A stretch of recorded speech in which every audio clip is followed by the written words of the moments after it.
Noah Presgrove was born on May the 14th, 2004 in Duncan, Oklahoma.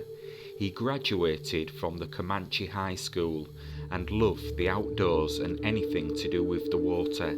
He also loved skateboarding. He was an accomplished athlete at Comanche High School, where he played football, wrestling, cross-country and track. He was a state qualifier in both wrestling and track, finishing third in his weight class at the state wrestling meet in 2023. He attended the Ray of Hope Church. Noah was popular at school and fun to be around, someone who generally didn't have a bad word to say about others. Those who knew him described his very outgoing personality, and he was a true friend to all who knew him, someone who would help anyone in need. Noah could also be very spontaneous and was both a country boy and a ladies' man. His coach would describe Noah as a good kid, someone that always did what was asked of him and he didn't complain. Unlike some of the other athletes he worked with, Noah was extremely laid back, and most things wouldn't faze him. He would describe him as a free soul.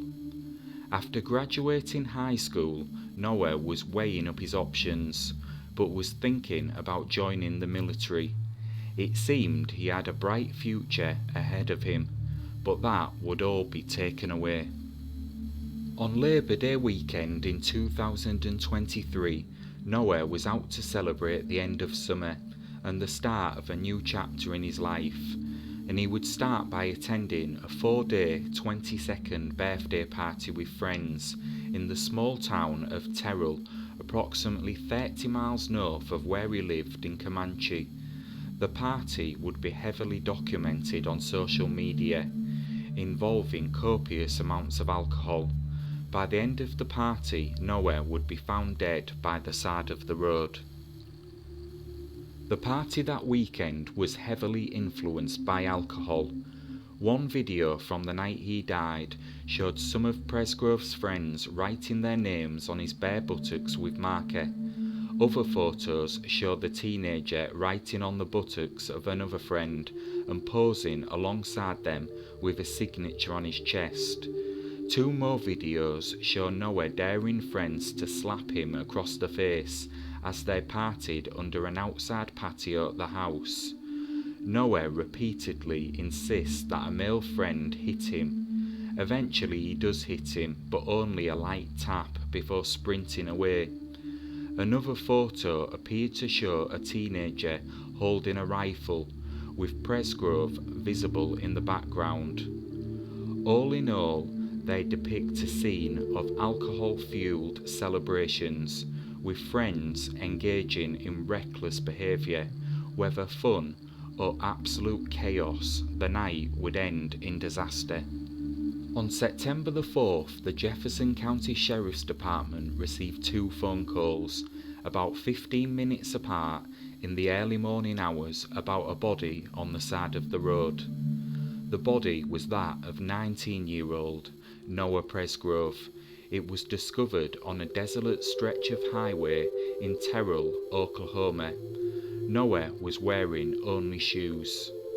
By the early accounts, it is believed that the police initially investigated it as a hit-and-run incident. The Oklahoma State Bureau of Investigation described his death as suspicious days later, but almost no details have been released about the investigation. Even Presgrove's family said they were in the dark, and the Oklahoma Highway Patrol refused to provide any details to maintain the integrity of the investigation. The family haven't even seen the medical report or been told his cause of death, other than that he had head trauma, and claimed not to have heard from police since last year. But more details would be released by the media in April 2024. Details that would leave many more questions.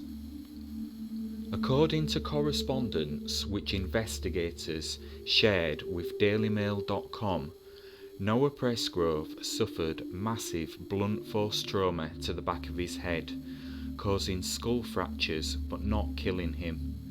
His fingers were torn up as if he was desperately trying to hold on to something, and his teeth were knocked out. He had several broken ribs and deep bruising on his left side. He died of internal bleeding on the roadside. Photos of police chalk outlines showed his teeth were found scattered across the highway, some a dozen feet from his body. Further away still is a spot of blood, the only blood found at the scene, despite the extensive injuries all over his upper body. The writing on his body from the party was not present when his body was found, but it was not known how and when it was removed. But the full extent of his injuries would be much worse than previously released. His autopsy report, released on Monday, May the 6th, detailed extensive injuries to the teen's upper body, including 10 broken ribs, serious skull, neck and spine fractures, internal bleeding, brain and organ damage, and cuts and grazes all over his body. Shockingly, it was also revealed a piece of Noah's scalp and hair was found in the middle of the highway. There was one extensive skull fracture running across his head, splitting the middle base of the skull into two, and two smaller ones, with police investigators describing his head as being caved in. He had about 20 ml or 0.68 ounces of blood pooled inside his head from a brain bleed, damage to 4 parts of the brain itself. There was also air in both his cranial cavity and spinal cord, extremely rare conditions only caused by massive head trauma. Both lungs were punctured, and he had internal injuries to his heart, spleen and stomach, and internal bleeding of about 3.2 pints. Both his upper and lower teeth were broken, with few fragments found inside the mouth and others strewn across the road several feet from his body. He was bleeding out of both his ears and had a cut on his lower lip and one on his tongue. He had road rash on his upper back and abrasions from grazes on his left shoulder, left arm, left side of his torso and both buttocks. No vehicle parts or debris were observed at the scene, indicating Presgrove was almost certainly not hit by a car. He was naked and was wearing only unmatching shoes. There was a pair of shorts found several feet away. Additionally, there were 3 pieces of a white metal chain several feet from his body. The Adidas shoe Presgrove was wearing was his, and the other, a Hey Dude slip-on, was from another party guest who was asleep at the time.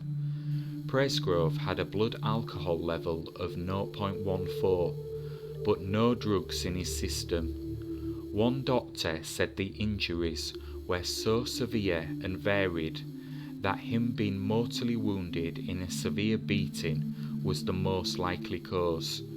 The poor kid never had a chance.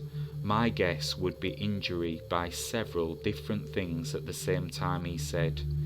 He also said it was unlikely one person caused all of Presgrove's injuries, because they were far in excess of what was needed to kill him.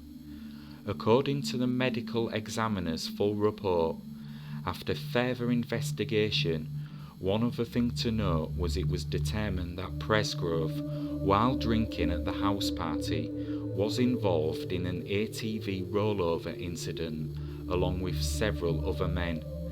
The investigation revealed that Presgrove returned to the party where he got into an argument with a person believed to be his girlfriend after the ATV incident. That is the only part of the partygoer's story that matches.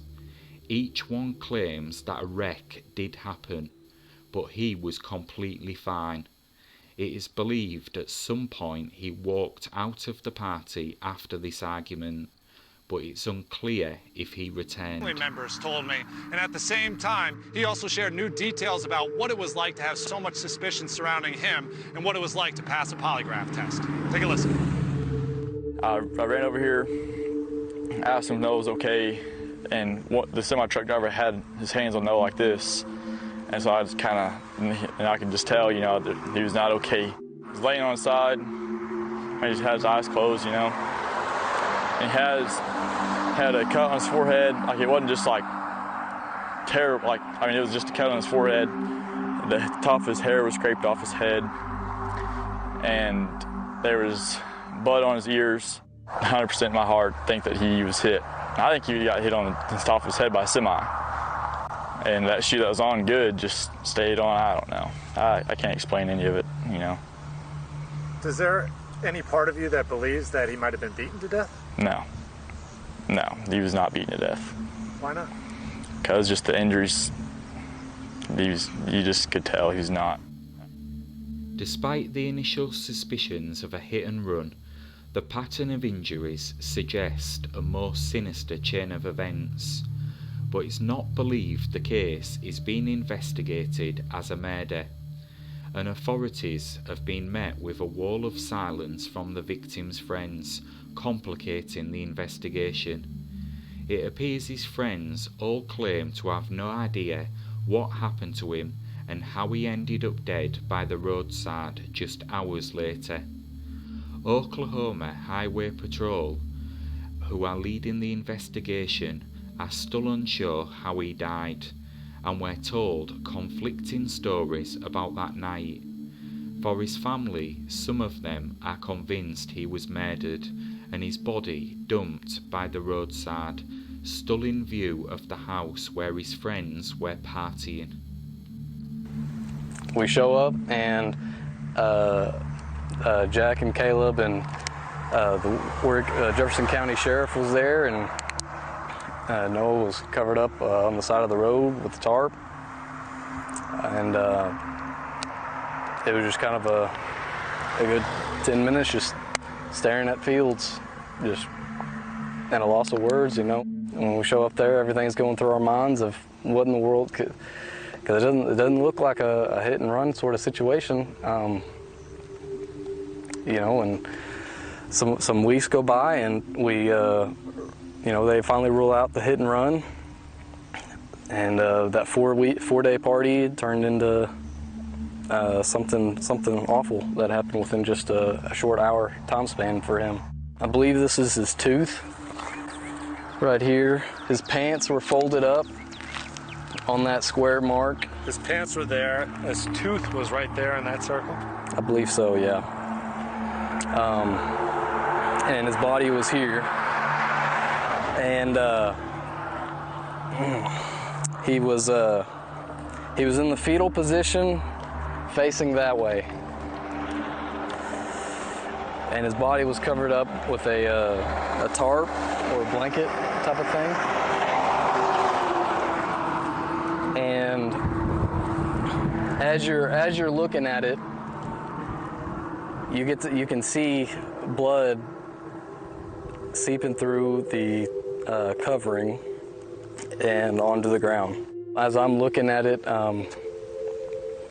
it just seems weird. The placement of the body, the tooth, the shorts, where they're at, doesn't look like a hit and run. Not that I've been aware of. Have you ever heard them say foul play is suspected? I've heard suspected of foul play, suspicious death. And again, they don't tell me everything because they don't want to ruin the investigation. But they said that they've got a couple of people in mind on the situation, and that they're really looking in on them. So. Are you able to tell me who those people are? They haven't told me. But they have said that they have a few people in mind. Yeah. Interesting. Noah's sister pleaded for anyone that knows anything to please speak up and aid in getting justice for Noah, adding, "You can do the right thing and may receive a mercy that was not allowed to him." Another family member added, "We lost an amazing young man to the horrible choices of others. Please do not let us lose out on justice. His grandmother issued a heartfelt plea to his friends, urging them to come forward with the full account of what transpired on the night of his death, and pleaded if they know more to please come forward. She went on to say, a piece of my heart is missing, and every day that goes by and Noah doesn't walk through the door and still no answers just takes another piece of my heart. However, to this day, all of the pleas have fallen on deaf ears, and his family and investigators are still no closer to finding out the true story of what transpired on that night. Theories include him being forcibly pushed from the bed of a moving truck, where the blood spot was, and staggering along the road before collapsing, or being killed in an accident or murdered elsewhere, and his body dumped on the highway. One thing seems certain, is that his family won't give up until they have the answers as to what happened on that night. As of 2024, Noah Presgrove's case remains open and unsolved.